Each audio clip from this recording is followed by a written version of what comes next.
Before the game, Charles Barkley said he couldn't pick his elbow up past the top of his head. Well, after a little bit of work from the doctors and trainers, obviously he can rebound the basketball, and if you give enough time, he'll line up a three-pointer and put that one in the bottom net. He's feeling a little bit better now that the game has started. Cartwright. Pippen gets inside, and he's rejected by West. Johnson knocked it away from Armstrong.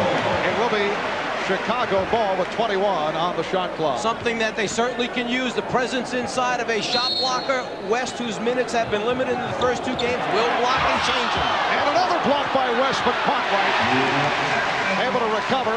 Suns lead 13-10. 4.5 gone by.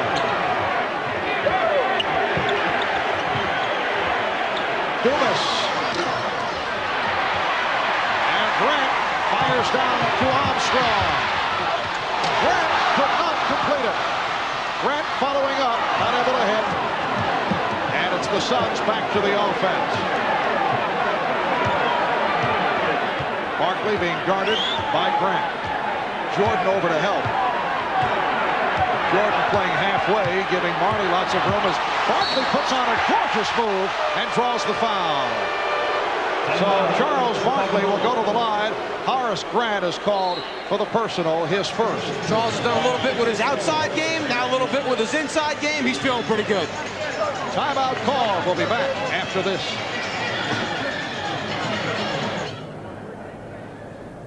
And as US TV just goes into their first station break, Chris, it's probably a good time to talk about Barkley. He's under so much pressure. He was hired from Philadelphia after 8 seasons there with the specific goal of winning the NBA championship for the Phoenix Suns. The pressure must be immense. You would think the pressure would be immense, but Charles Barkley's kind of funny. Just a couple of days ago, he was saying that he doesn't view basketball as a life or death situation, or these games as a life or death situation. He goes out and plays each game, does his best, and when he goes home at night, he doesn't worry about it. So I think he's got a real healthy attitude. Some would say that perhaps he's a little bit too cavalier. In fact, he's been playing golf with Michael Jordan and just going out at night with him. So, one would question whether or not he's intense enough, but I think that he's handling it pretty well, and he's doing his best out there every night to win, and that's all he can do. In fact, it's strange, the cooperation between those two guys. Apparently, Barkley actually had a late-night phone call from Jordan during the Suns' playoff against Seattle, just giving him some advice for the game. They're real good friends. Through the Olympics and everything else, I guess they've become very close. And I would think that perhaps Jordan might even use that to his advantage a little bit, because Barkley hasn't been in the championships before and Jordan has. So maybe Jordan is getting just a little bit of an edge from the friendship. Maybe Barkley isn't playing quite as intense against Jordan as he might. Who knows? Hard to say. But I think it's a good relationship, and they're both doing their best. So we'll just see what happens with them. Okay, well, it's amazing that Barkley was actually limited to 13 points in Game 6 against Seattle. A player of that caliber getting closed out so much. Well, everybody has their off nights. Seattle was playing pretty tough, and it just wasn't that night, one of the nights when his shots weren't going. But then the next night he had 40-some-odd points and 20-some-odd rebounds. He came back real strong, and they won the series. Okay, let's go back to the commentary from Chicago. Michael Jordan coming off the sensational performance Friday night, 18 of 36, 42 points, 1 assist away from a triple-double. And Phil Jackson revealed to us just moments before the game that Michael was not exactly feeling 100% on Friday. Going into Friday's game, I thought Michael was going to be maybe unable to play a lot of minutes. He had headaches. The doctor was looking at him for heat exhaustion or for some migraine potential headaches before that game. Gave him a heavy dose of Tylenol. That wasn't working. He went out in the court and said he felt better once he started playing and once he started getting into warm-ups. But we were quite concerned. He had to stop and shoot around during the morning.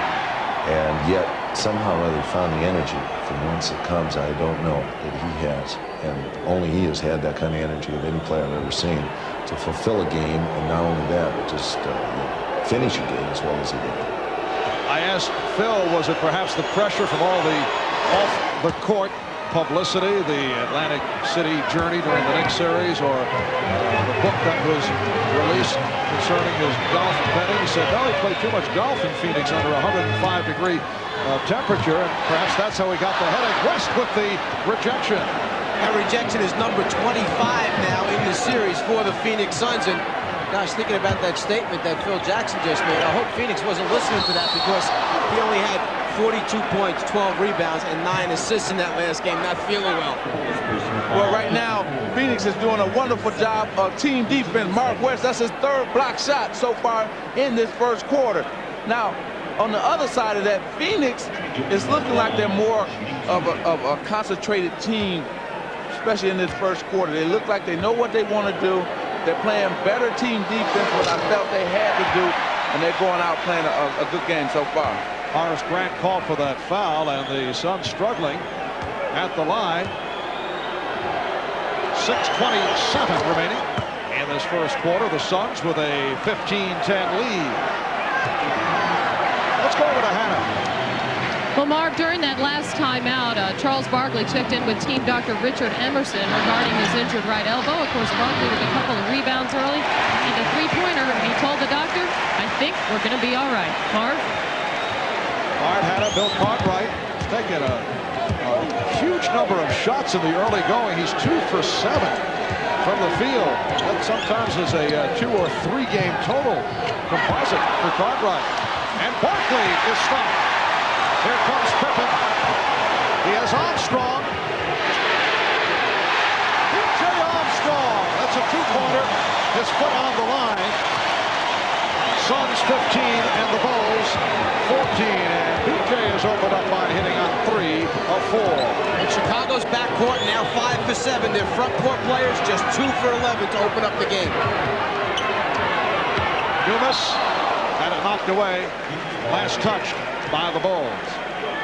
Charles Barkley gives away a lot of size. Now, most times he gets away with it, but Chicago is so athletic that they come at you with a number of people that can block shots, from Cartwright, who's not real big on that, to Grant, to Pippen and Jordan.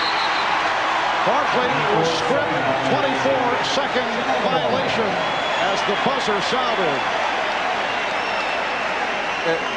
You see, what I think Phoenix needs to do, especially when they want to go into Charles Barkley, is do what Chicago do with Michael Jordan. Run a play away from him and then bring it to him. Let him be like the second option, but really he's the first option. But run the play away from him, then bring it to him. And you saw Scott Williams over at the scorer's table getting set to check in for the Bulls' first substitution.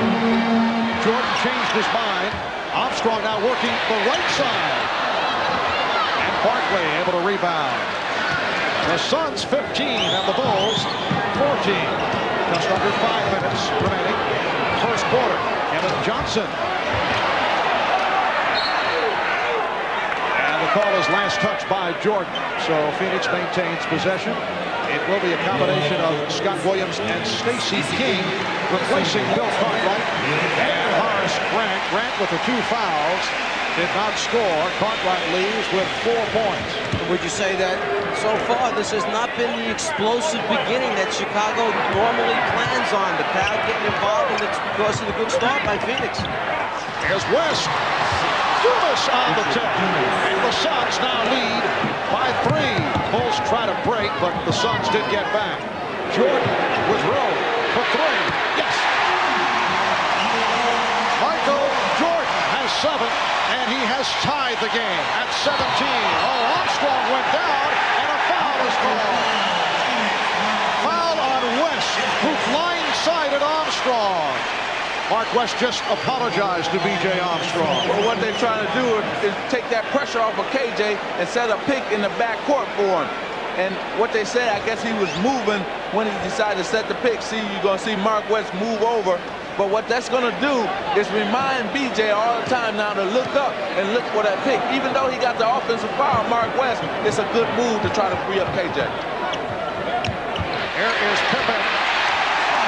Bulls with a 9-2 run have taken a 2-point lead. First time this evening that Chicago has the lead. Johnson accelerates. He could not penetrate the middle, and He's called for the offensive foul.